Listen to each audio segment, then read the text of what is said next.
niat baik jangan ditunda-tunda. Kita semua insya Allah menginginkan kemajuan dan ingin menikmati keadaan yang lebih baik di masa depan. Sebagian di antara kita ini mampu merumuskan target atau cita-cita yang ingin dicapai di masa depan. Tapi lebih banyak di antara kita tidak mengetahui dan tidak mampu merumuskan suatu target atau cita-cita. Ada yang punya cita-cita, tapi justru yang lebih banyak itu tidak punya cita-cita. Karena nggak punya cita-cita, maka mereka hidup ini hanya mengalir saja. Udahlah apa kata nanti. Nah, kalau apa kata nanti itu tergantung nanti ketemu problem apa. Kalau ketemu satu problem baru dia berbuat sesuatu. Sayang yang seperti itu orang tidak akan maju-maju. Oleh karena itu lebih baik kita pasang satu target. Target itu seringkali kita anggap cita-cita. Target itu bisa target jangka pendek, bisa target jangka panjang. Yang bagus itu kita memasang target jangka panjang, kemudian kegiatan-kegiatan itu mempunyai target jangka pendek. Target jangka pendek itu kita luruskan, kita sejajarkan dengan target jangka panjang. Jadi maksudnya ini kalau itu kan teori ya. Konkretnya kalau kita itu menargetkan ingin tinggal di surga, itu target. Maka bagaimana cara kita bisa tinggal di surga? Kita mesti melakukan kegiatan-kegiatan yang setiap kegiatan itu tujuannya segaris lurus dengan target masuk surga. Tidak boleh menyimpang. Misalnya targetku aku ingin tinggal di surga, tapi kalau orang itu suka mencuri, ya nggak jadi dia masuk surga, karena mencuri itu tujuannya tidak segaris lurus dengan target akhir tadi. Jadi kita mesti memasang target itu, target yang paling jauh, atau kita bisa menyebut ultimate goal, ya. Ultimate goal.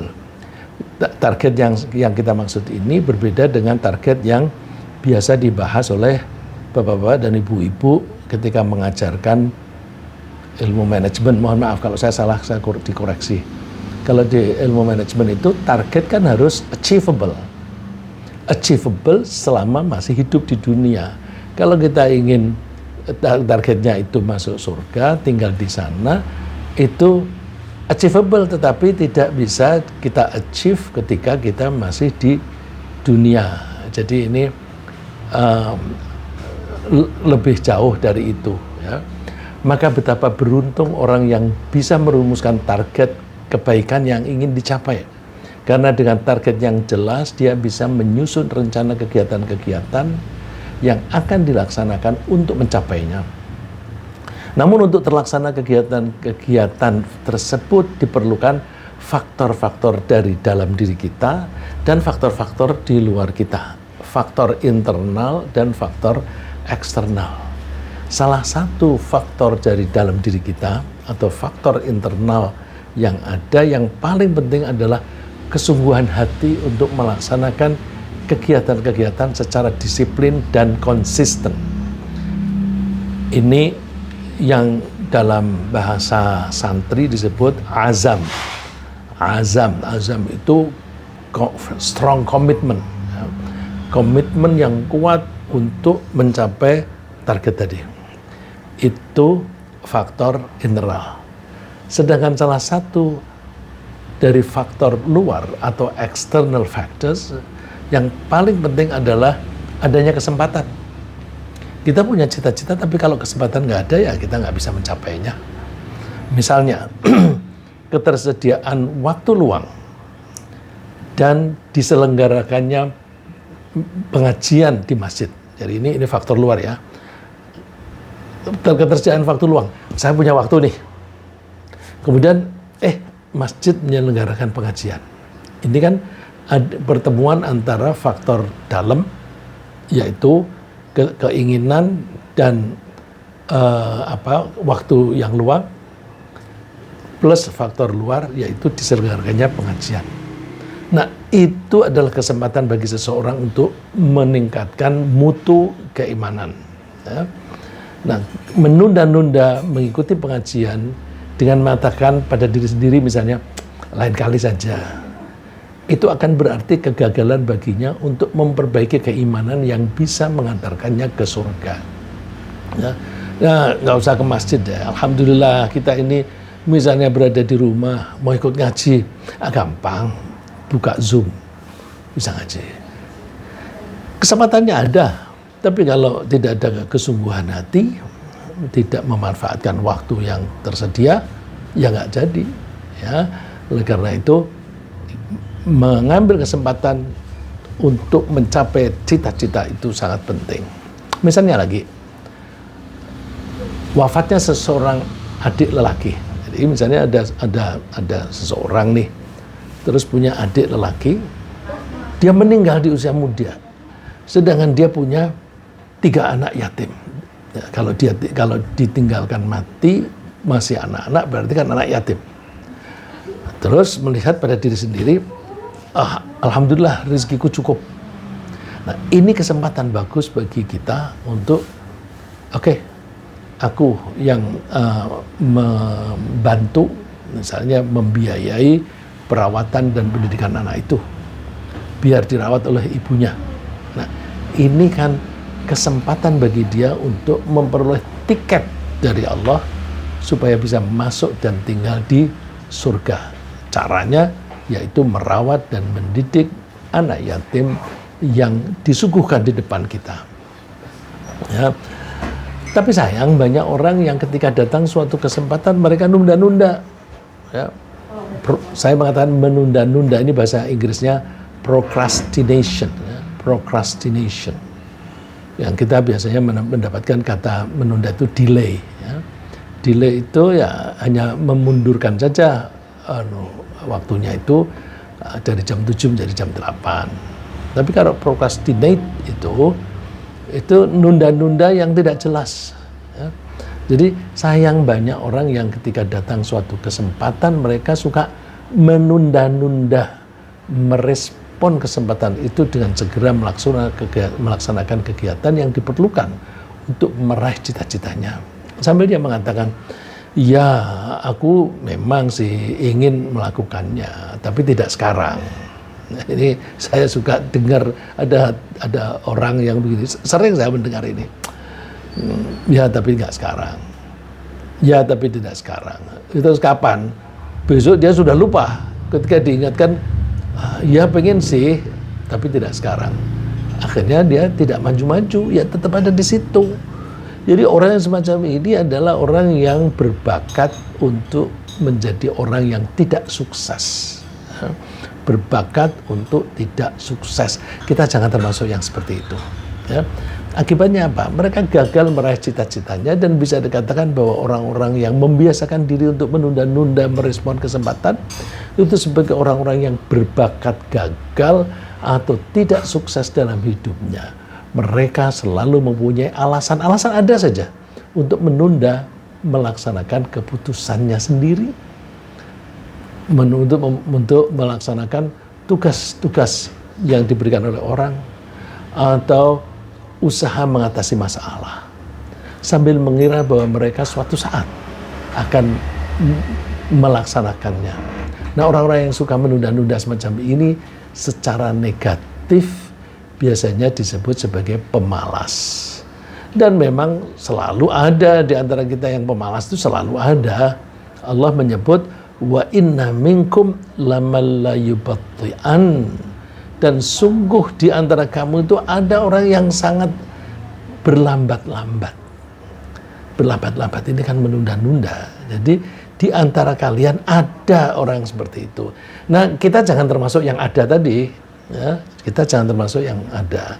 Ya itu memang buktinya ada, Tuhan mengatakan begitu. Iya, tapi kita jangan mengkategorikan diri kita sebagai orang yang semacam itu. Nah, kecenderungan untuk menunda-nunda memanfaatkan kesempatan yang tersedia biasanya dipengaruhi oleh kurangnya atau bahkan tidak ada keyakinan. Jadi lack of belief, tidak punya keyakinan bahwa Kalau itu dilakukan, keuntungan akan diperolehnya. Jadi kurang atau tidak adanya keyakinan pada seseorang akan keuntungan yang akan diperoleh setelah ia melakukan kegiatan-kegiatan yang relevan, itu seringkali menyebabkan mereka tidak mau melaksanakan cita-citanya sendiri atau menunda-nundanya. Kalaupun dia melaksanakannya, dia cenderung melakukannya dengan sikap malas. Misalnya ketika tiba kesempatan untuk sholat, dipanggil ada azan gitu. Dia suka menunda-nunda, tapi terus kalau ada teman, ayo aku temenin sholat, atau aku temenin ke masjid. Dalam hati, ya deh, ya terpaksa kan. Terus ketika sholat ya, dia cenderung bermalas-malasan. Misalnya itu dilakukan di masjid karena diajak teman. Berjalannya dari rumah, melangkahkan kaki dari rumah ke masjid, itu saja sudah kelihatan bahwa langkahnya itu bukan langkah yang serius. Hanya sekedar pamer kepada orang lain. Dalam hal ini pamer kepada orang yang mengajaknya, bukan dalam rangka mencari ridho Allah. Nah, ini termasuk indikasi orang yang munafik. Orang munafik itu melakukan sesuatu bukan berdasarkan atas keyakinannya sendiri, tetapi karena terpaksa oleh faktor luar. Ya. Jadi orang yang beriman itu apa yang di dalam pikiran dan apa yang dilakukan itu sinkron. Jadi dan kita menjalannya juga enak. Allah menyebutnya innal munafiqina yukhadi'una Allah wa huwa khadi'uhum. Orang-orang munafik itu pergi sholat atau melaksanakan sholat, tapi sebenarnya hatinya tidak mau. Nah, itu sebenarnya sama dengan menipu Allah. Lahiriahnya dia sholat, batinnya tidak. Nah, ini yang lebih ekstrim, misalnya orang pergi ke masjid, niatnya bukan beribadah, niatnya mau mencuri barang yang bisa diambil. Ya. Di masjid dekat saya beberapa hari yang lalu, sekaligus ada 2 sepatu yang hilang karena ada tamu yang, ada orang luar lah, kebetulan mampir di masjid. Sepatu itu sudah disimpan di dalam masjid, tapi diambil juga. Nah, yang ngambil itu ke masjidnya kan tidak berniat untuk tunduk kepada Allah, tapi niatnya mencuri. Nah, itu palsu, ya. Dia ke masjidnya palsu. Kalau ada 2 hal yang bertentangan, pasti ada yang asli dan ada yang palsu. Nah, kalau orang misalnya sholat ke masjid, terus dalam rangka biar di video, direkam, terus disiarkan, apakah di TikTok atau di YouTube atau di mana, biar kelihatan bahwa aku ini seorang muslim yang berbakti. Nah, itu palsu. Yang asli itu ingin dipuji oleh orang lain bahwa dia termasuk orang muslim yang berbakti kepada Allah. Aslinya di situ. Salatnya itu, menghadapnya Allah itu palsu. Karena itu palsu, wa idza qamu ila sholati qamu kusala. Kalau mereka itu sedang sholat, dia melakukannya dengan bermalas-malasan. Yura'unan nas, dalam rangka biar orang lain melihat. Nah, karena tujuannya itu eksternal, bukan dari dalam diri sendiri, maka hal-hal yang tidak dilihat orang lain dia tidak lakukan. Wala yadhkurunallaha illa qalila. Orang-orang itu tidak menyebut nama Allah kecuali sedikit. Misalnya Allahu Akbar, terus rukuk baca subhan rabbiyal azim wa bihamdih. Allah, aku tidak baca juga, orang-orang tidak tahu. Yang penting di videonya yang kelihatan kan aku rukuk. Nah, begitu kan. Jadi itu indikasi munafik karena apa yang dia lakukan berbeda dengan apa yang ada di dalam hatinya. Nah, karena seringkali kemalasan itu dipengaruhi oleh kurangnya keyakinan akan hasil yang lebih baik, maka kemalasan harus dilawan. Jadi ini bagi kita, so what? Kalau memang ada problem begitu yang menghambat kesuksesan kita, lalu apa yang harus kita lakukan? Nah, ini kita mulai dengan membangun keyakinan bahwa Allah akan membalas semua kegiatan-kegiatan baik yang didasari atas keimanan. Nah, Allah pasti membalas. Cuma balasan Allah itu ada kalanya hanya di dunia saja, ada kalanya di dunia plus di akhirat. Nah, kita jangan mengambil hanya keuntungan di dunia saja.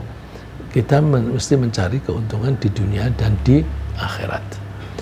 Nah, jika keyakinan ini betul-betul terbangun, maka kita akan cenderung untuk segera memanfaatkan kesempatan yang ada untuk memperoleh kebaikan di masa yang akan datang. Ya.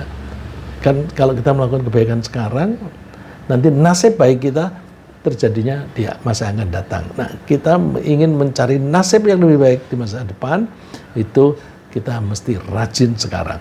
Nah, masa depannya tuh tidak hanya jangka pendek, termasuk masa depan jangka panjang, yaitu kehidupan di surga di akhirat nanti. Nah, ini coba ayat ini kalau kita perhatikan, itu mengandung keyakinan dulu. Yu'minuna billahi wal yaumil akhir wa ya'muruna bil ma'ruf wa yanhauna 'anil munkari wa yusari'una fil khairat. Jadi kita mesti mendasari iman dulu. Mereka mengimani Allah dan hari akhir, hari pembalasan, sehingga mereka mau menganjurkan kebaikan dan mencegah kemungkaran. Terus poin yang lebih relevan di sini, wa yusari'una fil khairat, dan mereka itu bercepat-cepat, bergegas-gegas dalam melakukan kebaikan. Jadi kita akan sanggup melakukan kebaikan, dan melakukan kebaikan ini konsisten ya, setiap saat ada kesempatan lakukan, setiap saat ada lakukan. Jadi tidak insidental, selalu begitu. Nah, itu harus didasari dengan keimanan yang kuat. Wa ulaika minas sholihin, mereka itulah orang-orang yang solih. Solih itu artinya yang proper, yang wajar untuk bisa mendapatkan nasib yang lebih baik di masa depan. Tentang kemanfaatan yang akan diperoleh dalam kehidupan di akhirat, sebenarnya ketika baru saja kita berniat akan melakukan suatu kebaikan, kita akan memperoleh pahala dari Allah. Pahala itu nanti kita nikmati di akhirat. Jadi kalau kita melakukan keinginan itu, mempunyai keinginan itu didasari atas keimanan, maka keinginan itu sudah ada value. Baru keinginan saja sudah ada value. Tapi value itu masih kecil. Value itu akan lebih besar kalau diimplementasikan.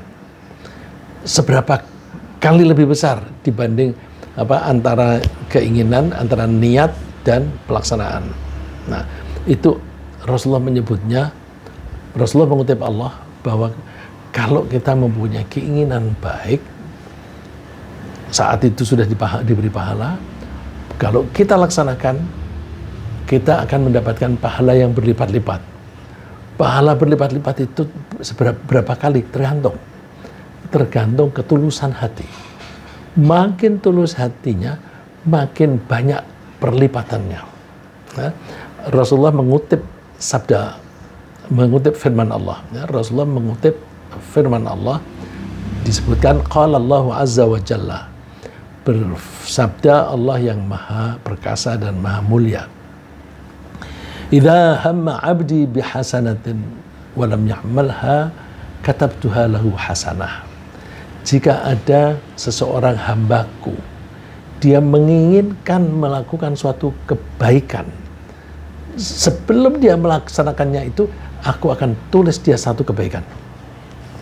Jadi punya keinginan baik dan dia belum melaksanakan, bukan tidak melaksanakan, tapi belum, mungkin waktunya menunggu. Nah, itu sudah dikasih pahala setimpal. Fa in amilaha katabtuha 10 hasanatin ila 700 dha'fin. Kalau dia merealisasikan keinginan itu dengan melaksanakannya, maka aku catat dia untuk memperoleh 10 kebaikan. Yang dia lakukan 1, dia mendapatkan 10. Ila 700 dha'fin, sampai berlipat-lipat 700 kali. Jadi perlipatan itu bisa 10, bisa sampai 700, bahkan bisa ribuan kali. Tergantung ketulusan hatinya. Sebaliknya, wa idza hamma bi sayyi'atin wa lam ya'malha lam aktubha alaih. Kalau hambaku itu mempunyai keinginan yang buruk, tapi dia belum melaksanakannya, belum dicatat. Fa in amilaha katabtuha sayyi'atan wahidah. Tapi kalau dia mengimplementasikan keinginannya itu, melaksanakannya, dia baru dicatat satu keburukan. Ini maha pengasihnya Allah. Bukan berarti tidak adil. Keadilan itu kalau satu dibalas satu, itu adil. Tapi kalau kebaikan itu satu dibalas 700, itu namanya kemurahan atau kasih sayang. Ketika seseorang itu betul-betul yakin akan keberhasilan usahanya di masa yang akan datang, dia pasti akan memanfaatkan segala macam kesempatan yang ada di depannya. Antara lain kesempatan masa muda, mumpung aku masih muda. Kesempatan sehat, mumpung aku masih sehat. Ya di antara kita ini ada yang sakit, tapi tetap ikut pengajian, tetap ke masjid dan sebagainya. Karena apa? Memang aku sakit, tapi kan aku masih kuat. Aku kan bisa melaksanakannya, begitu. Dan adanya kesempatan karena mempunyai kekayaan, mumpung masih punya duit. Nanti suatu saat kalau aku sudah punya duit, aku nggak bisa bersedekah. Nah, ini mumpung masih ada. Terus juga mumpung waktunya longgar. Nah, sekarang ini aku mengajarnya hanya seminggu 3 kali. Aku punya waktu yang longgar. Nah, itu longgarnya waktu itu dipakai untuk melaksanakan keinginan baiknya tadi. Dan juga mumpung belum meninggal dunia. Ini Rasulullah SAW bersabda, menasihati kita ya, irtanim khamsan qabla khamsin. Manfaatkan 5 kesempatan sebelum datangnya 5 hambatan, yaitu syababaka qabla haramik, usia mudamu sebelum kamu menjadi tua. Wasihataka qabla saqamik, juga mumpung kamu sehat sebelum kamu sakit. Wa ghinaka qabla faqrika, mumpung kamu masih kaya sebelum kamu menjadi fakir, miskin. Wa faraghaka qabla syughlik, dan mumpung kamu punya kesempatan sebelum kamu menjadi sibuk.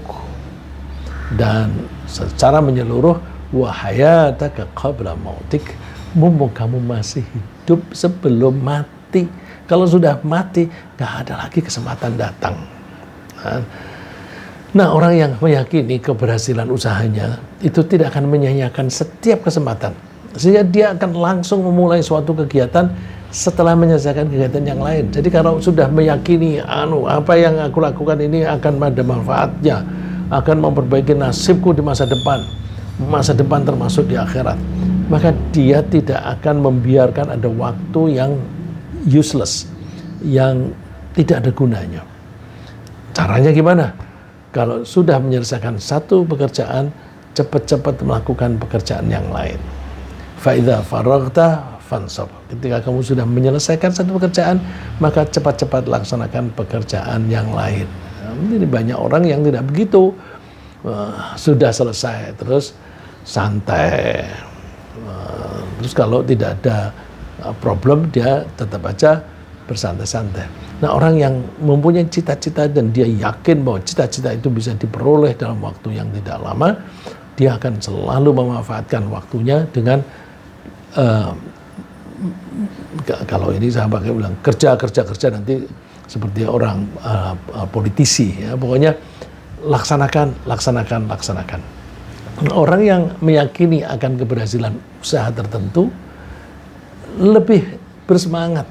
Jadi, kalau ada orang itu punya cita-cita dan dia yakin bahwa aku bisa mencapainya, jadi ada harapan kesuksesan, itu biasanya lebih bersemangat, lebih bergegas dalam mengambil kesempatan untuk melakukan kebaikan demi tercapainya cita-cita tadi. Nah, terutama cita-cita masuk surga. Allah menggambarkannya, ulaika yusari'una fil khairati wa hum laha sabiqun.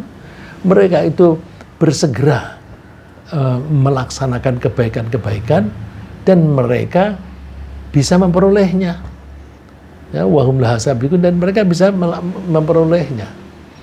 ada saja kesempatan untuk bisa melaksanakannya. Jadi tidak ada nunda-nunda. Nunda-nunda itu mengancam kesuksesan kita. Ada faktor-faktor lain yang mungkin lain kali bisa kita bahas, ya. Misalnya takut gagal. Nah, orang yang takut gagal itu ya dia akan mogok, akhirnya tidak sukses juga. Nah, itu kalau dirasa perlu nanti kita bahas itu. Tapi kalau saya membahas, saya akan melihat dari sisi keimanan dengan mengutip ayat Quran dan hadis gitu. Kemudian orang-orang yang betul-betul meyakini kesuksesan itu, mereka akan bahkan berusaha berlomba-lomba dengan teman-temannya. Kok dia bisa melaksanakan itu? Aku harus bisa. Kok dia bisa menempuh itu? Aku harus bisa. Nah, itu jadi terdorong untuk saling berlomba. Berlomba bukan dalam hal persaingan negatif, tapi keberhasilan teman itu memotivasi kita, ya. Bukan keberhasilan teman membuat kita kesal. Nah, kalau membuat kita kesal, nanti kita menjadi iri, dengki, dan bisa menjegal dia. Tapi kesuksesan orang lain kita ambil sebagai pendorong bagi kita. Coba Allah menyebutkan ini secara umum, walau sya'allahu la ja'alakum ummatan wahidatan walakin liyabluwakum fima atakum.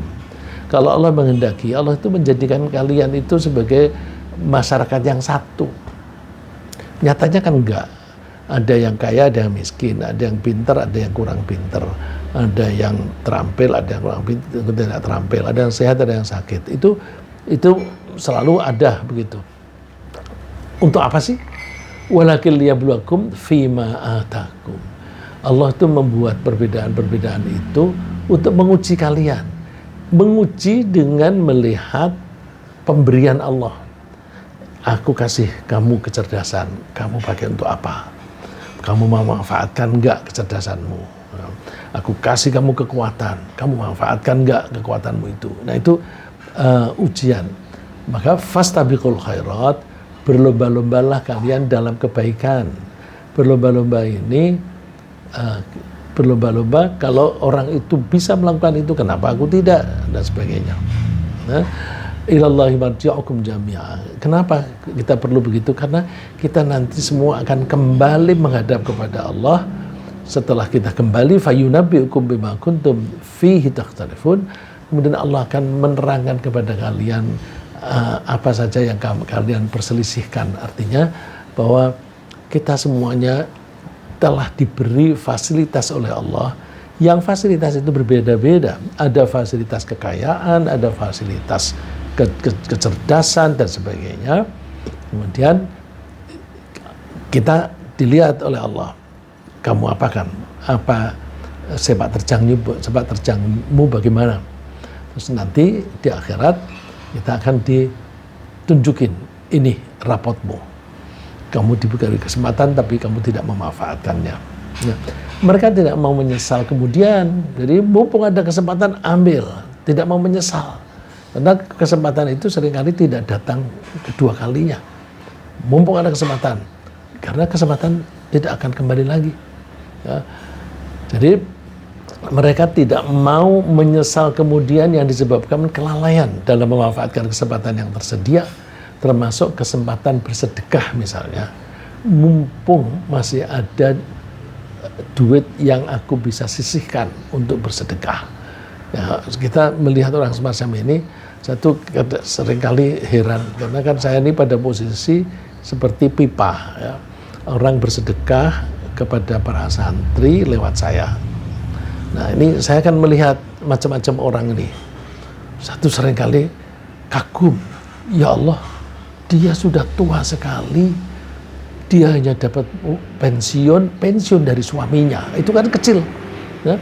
Pensiun dari suami itu kalau dianggap 100%, kemudian istri, kalau suami meninggal, istrinya dapat hanya 75% dari itu. Dan mungkin juga nilainya menjadi makin berkurang karena inflasi. Tapi kok bisa? menyisihkan setiap bulan sekian rupiah, setiap bulan sekian rupiah. Ya Allah, saya tuh kagum dengan orang-orang semacam itu. Ya. Jumlah angkanya mungkin sedikit, tapi kalau kita lihat prosentasi proporsional dari harta yang dia miliki, ini besar. Bisa juga itu 1/4 dari harta yang dia punya, dari duit yang dia punya. Tapi kalau orang yang kaya ngasih misalnya bersedekah 10 juta. 10 juta itu secara proporsional kecil dibanding dengan harta yang dia punya. Nah, orang-orang yang meyakini akan keberhasilannya mencapai tujuan kalau dia memanfaatkan kesempatan itu mereka maunya cepat-cepat mumpung belum mati. Ya. Ini anjuran Allah untuk bersedekah. Wa anfiqu mimma razaqnakum, dan bersedekahlah kalian, sedekahkanlah sebagian dari apa yang kami berikan kepada kalian, min qabli ayati ahadakumul maut, sebelum kalian kedatangan kematian. Nanti kalau kematian sudah tiba, sudah lemah sekali, di rumah sakit sudah tidak bisa berbuat apa-apa, ya, bernafas saja harus dibantu, terus dia mengatakan, Rabbi laula akhartani ila ajalin qarib fa asaddaq wa akum minas shalihin. Tuhan, saya diberi kesempatan tambahan umur 1 menit saja atau 1 hari saja supaya aku bisa bersedekah. Sekarang kok kondisi saya seperti ini, aku tidak bisa apa-apa, aku tidak bisa bersedekah, aku tidak bisa menulis cek misalnya. Ya, kalau itu dia punya tabungan di bank yang bisa punya giro, nah, dia bisa tulis cek. Nah, dia tulis cek sudah nggak sanggup, aku kasih kesempatan 1 menit aja biar aku bisa menulis cek. Nah, itu menyesal kemudian. Dan dia janji, wa akum minas shalihin, kalau aku diberi kesempatan hidup lagi, aku akan menjadi orang yang soleh. Nah, kita jangan sampai seperti itu. Ya. Nah, ketika contoh lain, ya, misalnya ketika kita mendengar panggilan untuk sholat, mereka rela meninggalkan apapun yang sedang mereka lakukan. Lagi transaksi, tinggalkan, sholat dulu. Lagi nulis, taruh, nanti sholat dulu, ya. dan sebagainya. Nah, itu yang penting apa? Bergegas untuk memenuhi panggilan tadi. Aku dipanggil untuk sholat. Allah berfirman, Ya ayyuhalladzina amanu idza nudiya lis-sholati min yaumil jumu'ati fas'au ila dzikrillah. Hai orang yang beriman, ketika kalian dipanggil untuk sholat di hari Jumat, ini konteksnya laki-laki, tapi kita terapkan untuk sholat yang mana saja, bukan hanya sholat Jumat. Fas'au ila dzikrillah, maka bercepat-cepatlah kalian untuk melaksanakan sholat. Wa dzarul bai', dan tinggalkan perdagangan. Kalau kamu bisa begitu, dzalikum khairul lakum in kuntum ta'lamun. Demikian itu lebih baik bagi kalian kalau kalian mengerti. Banyak orang yang tidak mengerti, maka tidak segera merespon. Nah, orang-orang yang membiasakan diri bergegas-gegas melaksanakan kebaikan setiap ada kesempatan itu, mereka selalu mengejar kesuksesan untuk mendapatkan ridho Allah. Itu sama dengan orang yang selalu lari menuju kepada Allah, bukan hanya jalan tapi lari. Allah memerintahkan kita fafirru ilallah. Fafirru dari kata farra yafirru, lari. Berlarilah kamu menuju ke Allah.